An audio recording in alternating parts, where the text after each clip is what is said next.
자유한국당의 정당 해산을 촉구하는 청와대 국민청원에 참여한 인원이 지금 시각을 기준으로 136만 명을 훌쩍 넘어섰습니다. 역대 청와대 청원 최고 기록을 갈아치운 겁니다.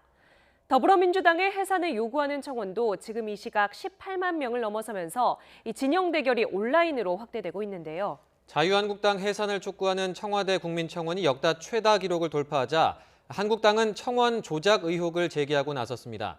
13% 이상이 베트남 지역에서 접속했다고 주장한 건데 청와대는 즉각 자료를 공개하면서 사실 무근이라고 반박했습니다. 차정윤, 임성우 기자가 이어서 보도합니다.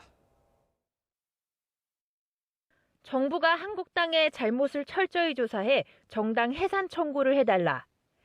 자유한국당의 해산을 촉구하는 청와대 국민청원이 올라온 지 8일 만에 역대 최다 기록을 갈아치웠습니다. 지금까지는 지난해 강서구 PC방 살인 사건의 엄벌 촉구 청원이 119만 2천 명으로 가장 많았습니다. 더불어민주당은 자유한국당이 민심의 분노를 엄중히 받아들여야 한다며 일침을 가했습니다. 지난 엿새 동안의 불법과 폭력에 대해 국민 앞에 속고 배제하고 즉각 국회 정상화에 협조해야 할 것입니다. 이에 맞서 더불어민주당의 해산을 요구하는 국민청원 게시글도 등장하면서 여야 간 인터넷 여론전이 가열되고 있습니다. 자유한국당은 게시판 분석 결과 보수 세력을 공격하는 길이 최상위권을 차지하고 있다며 국민청원이 소통이 아닌 정쟁에 악용되고 있다고 비판했습니다. 원래 청와대 국민청원은 국민과 직접 소통함으로써 국가 정책의 여러 가지 방향을 정하겠다는 좋은 순기능이 있습니다. 그런데 지금은 정쟁의 도구로 이용되고 있다. 패스트트랙 추진을 둘러싼 갈등이 여야의 맞고발로 번진 가운데 국회 사무처도 고소전에 뛰어들었습니다.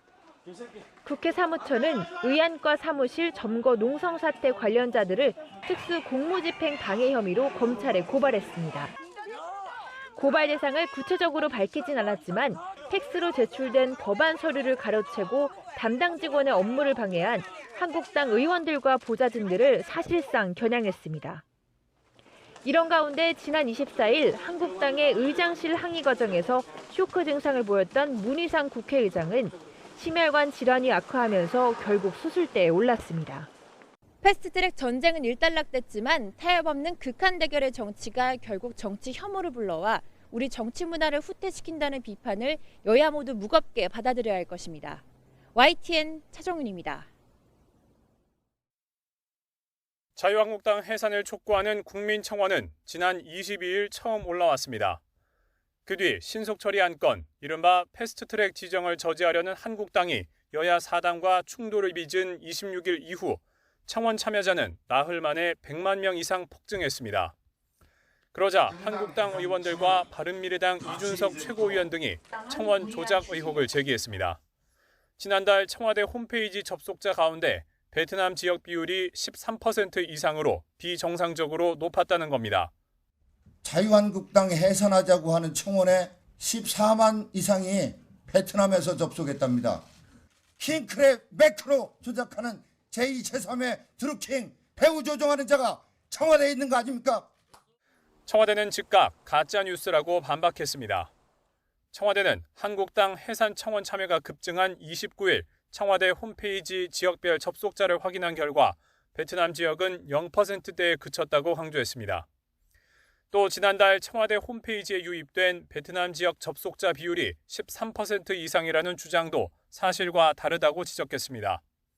고민정 청와대 대변인은 지난달 청와대 홈페이지에 유입된 베트남 접속자 비율은 전체의 3.55%로 확인됐다고 밝혔습니다.